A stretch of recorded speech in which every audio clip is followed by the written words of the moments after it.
राष्ट्रवादी काँग्रेस अजित पवार गटाच्या अंतर्गत राजकारणात एक मोठी आणि धक्कादायक घडामोड समोर आली आहे। पक्षाचे ज्येष्ठ नेते आणि कार्यकारी अध्यक्ष प्रफुल्ल पटेल यांना मोठा धक्का देत अजित पवार यांच्या कुटुंबियांनी पक्षाच्या सर्व आर्थिक सूत्रांवर आपली पकड मजबूत केली आहे। 29 एप्रिल रोजी केंद्रीय निवडणूक आयोगाला पाठवण्यात आलेल्या राष्ट्रीय पदाधिकाऱ्यांच्या नव्या यादीमुळे पक्षातील या मोठ्या फेरबदलावर शिक्कामोर्तब झालंय। राष्ट्रवादी काँग्रेसच्या नव्या कार्यकारिणीच्या यादीतून प्रफुल्ल पटेल, सुनील तटकरे यांना वगळण्यात आल्याने एकच खळबळ उडाली होती।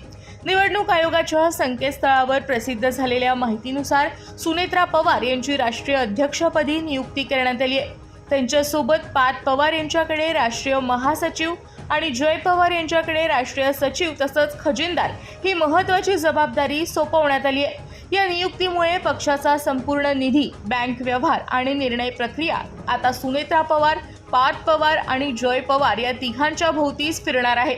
विशेष म्हणजे पक्षाच्या कोणत्याही आर्थिक व्यवहारासाठी आता केवळ या तिघांपैकी एकाची स्वाक्षरी पुरेशी असणार आहे। या नव्या नियुक्त्या करताना प्रफुल्ल पटेल आणि सुनील तटकरे यांसारख्या पक्षाच्या पायाभरणीत महत्त्वाचा वाटा असलेल्या ज्येष्ठ नेत्यांना पूर्णपणे अंधारात ठेवल्याची चर्चा राजकीय वर्तुळात रंगली आहे।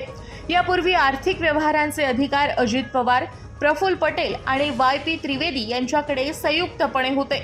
मात्र नव्या यादीत पटेल आणि त्रिवेदी यांना स्थान न देऊन त्यांचे पंख छाटण्यात आले आहेत। सूत्रांनी दिलेल्या माहितीनुसार दिवंगत नेते अजित पवार यांच्या निधनानंतरही पक्षाच्या आर्थिक नाड्या प्रफुल्ल पटेल यांच्याकडेच होत्या।